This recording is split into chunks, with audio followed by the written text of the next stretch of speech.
संपूर्ण शास्त्रोक्त आयुर्वेद सिखाने वाला भारत का एकमात्र प्लेटफॉर्म दीप गुरुकुलम में आपका हार्दिक स्वागत है। नमस्कार दोस्तों। तो दोस्तों, आज के वीडियो में हम बात करने वाले हैं पीपल के वृक्ष के बारे में। आप सभी लोग जानते होंगे कि पीपल का वृक्ष एक ऐसा वृक्ष है जो कि 24 घंटे हमें ऑक्सीजन यानी कि प्राण वायु देता है।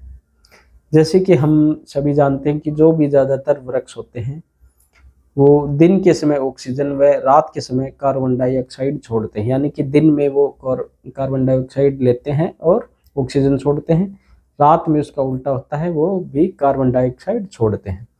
लेकिन पीपल का वृक्ष एक ऐसा वृक्ष होता है जो कि दिन और रात यानी कि 24 घंटे हमें प्राण वायु देता है, यानी कि ऑक्सीजन छोड़ता है, जो कि हमारे जीवन के लिए बहुत ही ज़्यादा आवश्यक है। तो आज की वीडियो में हम इसी वृक्ष के बारे में बात करने वाले हैं कि इसके क्या फायदे हैं, आयुर्वेद में इसके बारे में क्या बताया गया है, कौन कौन सी बीमारियों में यह काम करता है और किस तरह से हम इसका यूज कर सकते हैं। तो चलिए स्टार्ट करते हैं हम आज का वीडियो।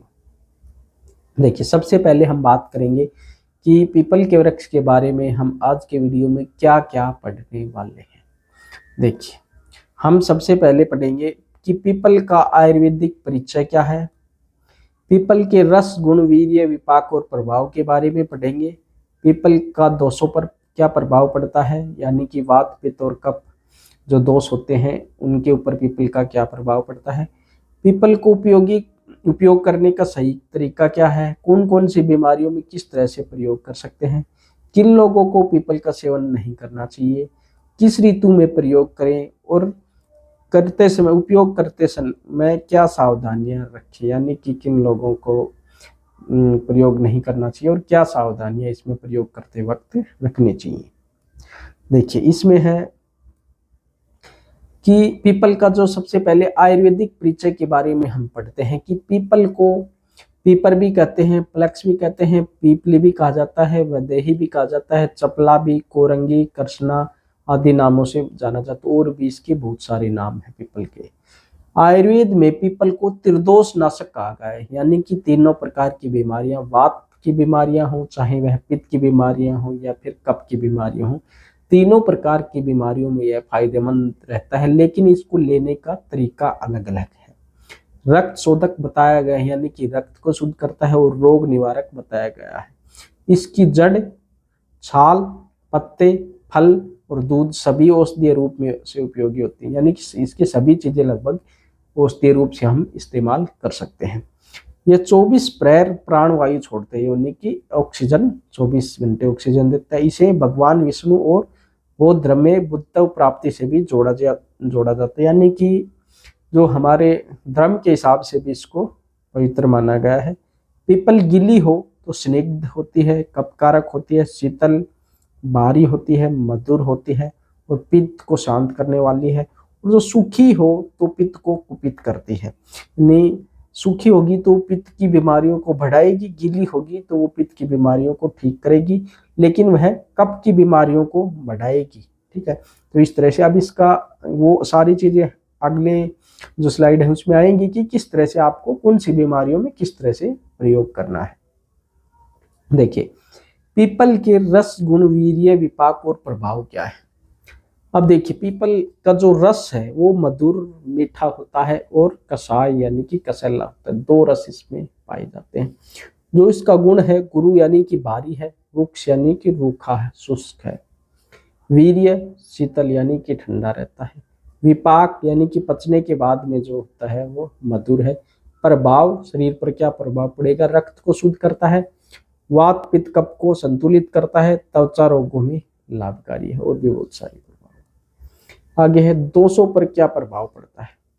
वैसे तो देखो, पीपल तीनों दोषों वात पित्त कफ को संतुलित करता है। वात दोष, पीपल की छाल और जड़ वात को संतुलित करती है। आगे है पित्त दोष, पत्तों का कांडा पित्त को संतुलित करता है। और आगे है कफ दोष, पीपल के फल और बीज कफ नाशक होते हैं, यानी कि कफ। तो ये तीनों जिनको वात की बीमारियां हैं और पित्त की बीमारियां हैं और कफ की बीमारी है, तो वो तीनों अपने हिसाब से इसको इस्तेमाल कर सकते हैं।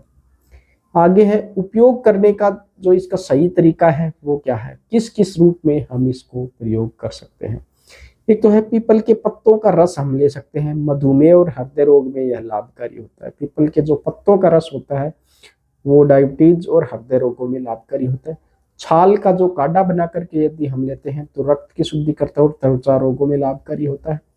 और यदि दूध का उपयोग, दूध का यानी कि लेप करते हैं तो फोड़े फुंसी और त्वचा संक्रमण में हम दूध का लेप कर सकते हैं। और पीपल के फल का सेवन पाचन शक्ति बढ़ाने के लिए हम प्रयोग कर सकते हैं। आगे बीमारियों के हिसाब से इसका वर्णन आगे आएगा। अब है कौन कौन सी बीमारियों में किस तरह से प्रयोग करें। सबसे पहले पाचन विकार यानी कि पेट से संबंधित यदि बीमारियां हैं तो सूखे पत्तों का चूर्ण हमें लेना चाहिए, किसके साथ, शहद के साथ। आगे पेट के रोग, यदि पेट से संबंधित पीपल के फल का सेवन भी इसमें कर सकते हैं। वही आगे पाचन से रिलेटेड या फिर पेट की बीमारी, फल का सेवन भी इसमें किया जा सकता है। आगे है बवासीर, ये गलत लिखा गया, बवासीर है, ठीक है, ये बवासीर कर दिया इसमें, तो ये बवासीर है। बवासीर में छाल का काढ़ा सुबह शाम हम प्रयोग कर सकते हैं। डायबिटीज में 2 से 3 पत्तों का रस सुबह खाली पेट लिया जा सकता है। सांस संबंधी तकलीफ है तो छाल और पत्तों का काढ़ा लिया जा सकता है। यदि त्वचा रोग है, छाल का काढ़ा पीना और भारी लेप लगा सकते हैं।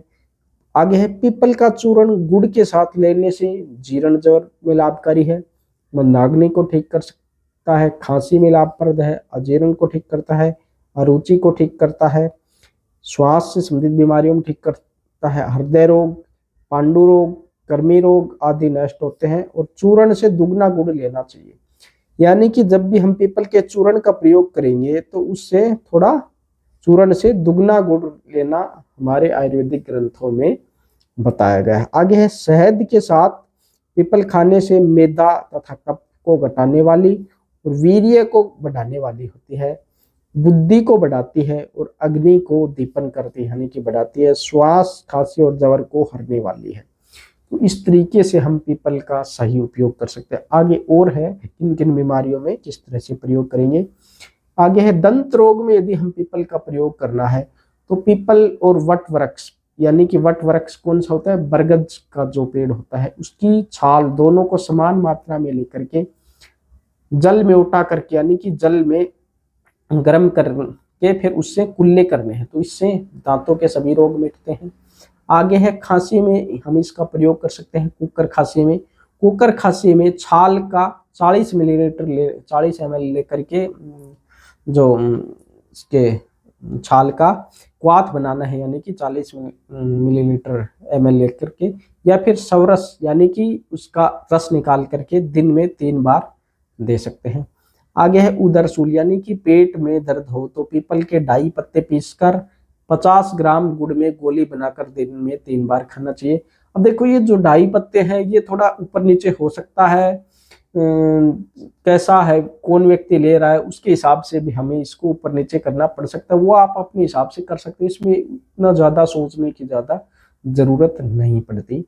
अब है वाजीकरण, तो वाजीकरण यानी कि हमारी जो यौन क्षमता है, पुरुषार्थ है, उसको बढ़ाने के लिए हम इसका प्रयोग कर सकते हैं। इसके फल का चूर्ण आधा चम्मच की मात्रा को दूध के साथ दिन में 3 बार सेवन करने से हमारी जो पुरुष शक्ति है वो बढ़ती है, जो हमारी शारीरिक शक्ति है वो इससे बढ़ती है।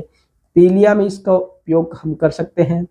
पीपल के 3-4 नए पत्तों को मिश्री के साथ खरल में अच्छे से घोट लें, ठीक है, मिश्री के साथ खरल में घोटना है, फिर इन्हें बारीक पीसकर 250 ग्राम पानी में घोल करके छान लेना है। ध्यान से देख लो, ध्यान से पढ़ लो। पीपल के 3-4 पत्ते लेने हैं, मिश्री के साथ खरल में कूटने हैं यानी कि घोटना है, रगड़ना है, इन्हें बारीक पीस करके फिर 250 ग्राम पानी में घोल करके फिर हम इसको छान लेंगे।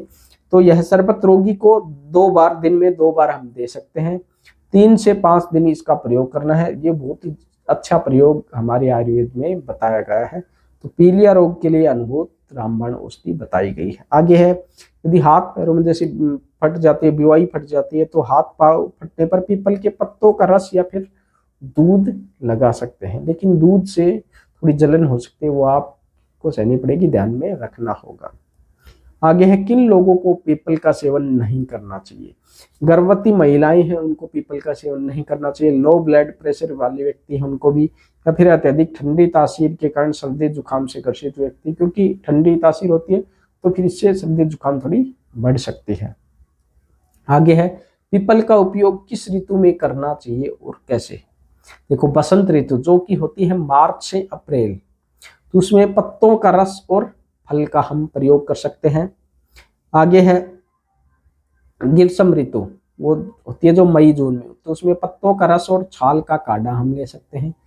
वो वर्षा ऋतु जो होती है जुलाई और अगस्त में, सूखे पत्तों का चूर्ण, क्योंकि आयुर्वेद में 6 ऋतुएं बताई गई, हम अपने हिसाब से भी ये महीने एडजस्ट कर सकते हैं। वर्षा ऋतु होती है जुलाई से अगस्त, सूखे पत्तों का चूर्ण लिया जा सकता है। शरद ऋतु यानी कि सितंबर और अक्टूबर में इसका छाल और बीज का उपयोग कर सकते हैं। हेमंत ऋतु यानी कि नवंबर और दिसंबर के महीने में हम इसका काढ़ा और फल का सेवन कर सकते हैं। और शिशिर ऋतु यानी कि जनवरी और फरवरी में छाल और बीज का चूर्ण शहद के साथ ले सकते हैं। तो ये सारी ऋतुओं में पूरे साल के हिसाब से अलग अलग तरीकों से हमें इसको यूज करना चाहिए, तभी हम इसका पूरा फायदा देखने को मिलेगा। वरना कोई भी चाहे चीज हो या नहीं कि कोई भी औषधि हो, कितनी भी अच्छी औषधि हो, यदि हम उसको गलत तरीके से प्रयोग करेंगे तो फिर हमें उसका नुकसान भी हो सकता है। इसलिए जो कि हमारे पुराने ग्रंथों में शास्त्रोक्त आयुर्वेद में जो बताया गया है उसी हिसाब से हमें इनका प्रयोग करना चाहिए। आगे है, उपयोग करते समय क्या सावधानियां हमें रखनी चाहिए। अत्यधिक मात्रा में सेवन से बचे, अन्यथा पाचन संबंधित शिकायतें हो सकती हैं, दिक्कतें हो सकती हैं। यानी कि कोई भी औषधि हो उसको ज्यादा लंबे समय तक हमें प्रयोग नहीं करना चाहिए, एक लिमिट तक ही हमें प्रयोग करना चाहिए। गर्भवती और स्तनपान कराने वाली महिलाएं इसे बिना चिकित्सीय परामर्श के ना लें। और लो बीपी, ये लो बीपी वाले लोग भी इसे बिना चिकित्सीय परामर्श के ना लें। और पीपल का दूध सीधे त्वचा पर लगाने से जलन हो सकती है। तो ये जो कुछ थी जो हमें सावधानियां रखनी चाहिए। तो दोस्तों ये था पीपल का जो वृक्ष है उसको जो भी हमारे शास्त्रों का आयुर्वेद में दिया हुआ है उसका ये पूरा वर्णन। तो इससे रिलेटेड यदि आपको कोई भी परेशानी हो तो आप लोग हमें कमेंट बॉक्स में पूछ सकते हो, उसका जवाब आपको अवश्य मिलेगा। देखिए, हो सकता है जवाब आने में 1-2 दिन का समय लग सकता है, जैसे ही हमें टाइम लगेगा, यदि कमेंट बॉक्स में ही जवाब देने का क्वेश्चन हुआ तो हम उसका जवाब कमेंट बॉक्स में ही दे देंगे। और यदि कमेंट में उसका जवाब न दिया जा सके तो हम उसका जवाब वीडियो बना करके आपको अवश्य देंगे, ठीक है ना। तो जैसा भी आपका सवाल हो या फिर अन्य बीमारियों के विषय में आपको जानना हो, चाहे आपका कोई भी क्वेश्चन हो, आप हमें कमेंट बॉक्स में अवश्य पूछें। और यदि आपको वीडियो अच्छे लगते हैं तो वीडियो को लाइक व शेयर अवश्य करें, इससे हमारा उत्साह बढ़ेगा, हमारा चैनल थोड़ा सा ग्रो होगा, तो उससे हमें भी सपोर्ट मिलेगा और ताकि हम और भी अच्छी मेहनत करके आपके लिए अच्छे अच्छे वीडियो ला सकें, ठीक है ना। तो दोस्तों, यदि जो लोग आयुर्वेद को सीखना चाहते हैं ABCD से लेकर यानी कि कंप्लीट आयुर्वेद, जितने भी आयुर्वेद की शास्त्रों जो आयुर्वेद के जो शास्त्र हैं अच्छे अच्छे, वो सभी उनमें से अच्छे अच्छे टॉपिक उठा करके, वैसे तो सारे टॉपिक अच्छे हैं, तो धीरे धीरे उनमें से सभी टॉपिक हम धीरे धीरे उठा करके आपको यहाँ पर कराने वाले हैं। तो जो लोग आयुर्वेद को कंप्लीट सीखना चाहते हैं वो लोग इस चैनल से अवश्य जुड़े। तो मिलते हैं अगले वीडियो में कुछ नई जानकारियों के साथ, तब तक बने रहेगा हमारे साथ। जय हिंद, वंदे मातरम।